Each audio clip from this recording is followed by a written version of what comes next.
पने अतीत का सच जानने के बाद विक्रांत का गुस्सा उसकी मां नीतू पर फूट पड़ता है।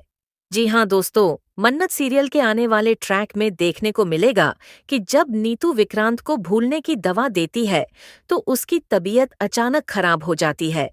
इसके बाद जब विक्रांत को अस्पताल ले जाया जाता है तो डॉक्टर कहता है कि उसे काफी दिनों से कुछ दवाइयां दी जा रही थीं और उनके साइड इफेक्ट की वजह से उसकी हालत गंभीर हो गई है। यह सुनकर विक्रांत और बाकी सभी के होश उड़ जाते हैं कि ऐसा कौन कर सकता है, क्योंकि विक्रांत तो कोई भी दवा नहीं लेता। इसके बाद नीतू बहुत घबरा जाती है और उसे यह डर सताने लगता है कि कहीं उसका सच सबके सामने न आ जाए। साथ ही उसे विक्रांत की भी चिंता होती है कि कहीं उसके बेटे को कुछ हो न जाए। जब मन्नत अस्पताल में विक्रांत से मिलने आती है तो वह उसके सामने एक बड़ा खुलासा करने वाली होती है। वह विक्रांत से कहती है, जो तुम सुनोगे, मुझे पता है कि तुम मुझ पर भरोसा नहीं करोगे, लेकिन तुम्हें करना होगा क्योंकि मैं सच बोल रही हूँ। नीतू आंटी और रॉनी अंकल तुम्हारे असली माँ बाप नहीं हैं। मैंने उनकी बातें सुन ली थीं और वे तुम्हारे अतीत का एक बहुत बड़ा राज छुपा रहे हैं।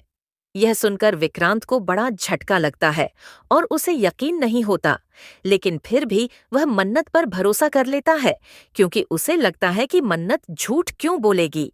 इसके बाद वह अचानक बेड से उठकर नीतू और रॉनी से मिलने चला जाता है और उनके सामने अपने सवाल रखता है। वह देखता है कि दोनों पहले से ही बहुत घबराए हुए हैं। तभी वहां रवीना भी आ जाती है और वह विक्रांत से कहती है, मन्नत ने जो कुछ भी बताया वह सच है। तुम उनके बेटे नहीं हो, लेकिन वे तुमसे एक और बहुत बड़ा राज छुपा रहे हैं। यह सुनकर विक्रांत नीतू और रॉनी से सवाल करता है, आप मुझसे इतना बड़ा सच कैसे छुपा सकते हैं और मुझे मेरा बचपन क्यों याद नहीं है? तभी वहां डॉक्टर आ जाता है और कहता है, तुम्हें याददाश्त दबाने वाली दवा दी जा रही थी।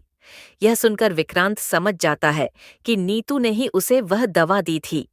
अब देखना ये होगा कि आगे क्या होता है। क्या विक्रांत अपनी सच्चाई खुद खोज पाएगा? क्या वह नीतू को माफ करेगा या फिर उसके झूठ की सजा देगा? यह सब जानने के लिए जुड़े रहिए हमारे चैनल के साथ।